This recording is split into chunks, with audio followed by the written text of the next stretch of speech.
Olivier Dussopt n'avait jamais parlé publiquement.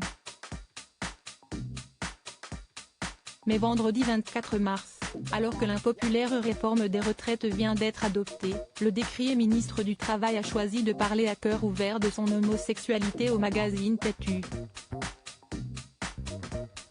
Je peux vous assurer que dans les insultes que je reçois depuis quelques semaines, nombreuses sont les remarques homophobes, a déploré l'ex-membre du PS, dont la vie privée n'est ni un secret, ni un sujet à ses yeux. Une prise de parole saluée par certains, mais jugée suspecte par d'autres. En cause, le timing interprété comme une diversion. Si cet entretien avait été réalisé à un autre moment, je vous aurais fait les mêmes réponses, jure celui qui a défendu le mariage pour tous et se montre favorable à la GPA. Il dit aussi être resté discret pour préserver son conjoint. Si son coming out médiatique a fait parler, l'écho aurait toutefois été bien plus important il y a quelques années. Mais aujourd'hui, pour la nouvelle génération de politiques, le sujet est presque devenu banal. Clément Beaune, Franck Riester, Yann Brossat ou encore Mélanie Vogel ont tous évoqué publiquement leur homosexualité ces dernières années.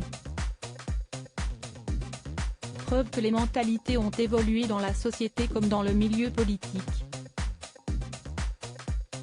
Je suis gay et je l'assume, avait révélé Clément Beaune il y a 3 ans, dans Têtu également. Aujourd'hui cela paraît banal de le dire, mais ce n'est pas une évidence. Les coups, la violence, le rejet, ça existe en 2020, rappelait toutefois l'actuel ministre des Transports.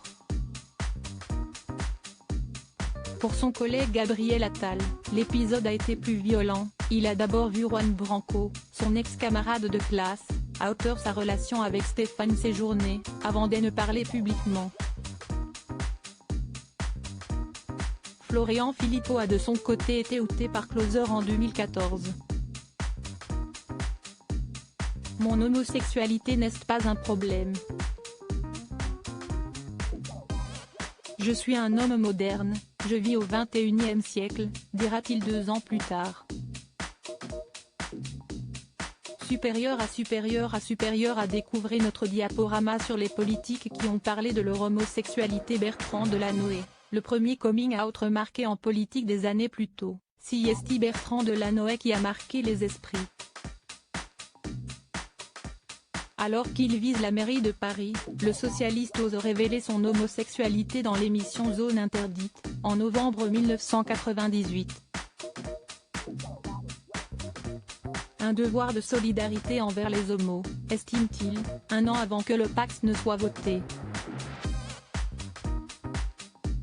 J'aimerais que le citoyen s'en foute, conclut alors celui qui devient le premier homme politique d'envergure à en parler publiquement. Il sera suivi par des visages bien connus de la sphère politique, comme Roger Carucci, Frédéric Mitterrand, Jean-Jacques Ayagon ou encore Corinne Bouchoux, première sénatrice à parler de son homosexualité. Crédit photo, Stéphane Le Mouton.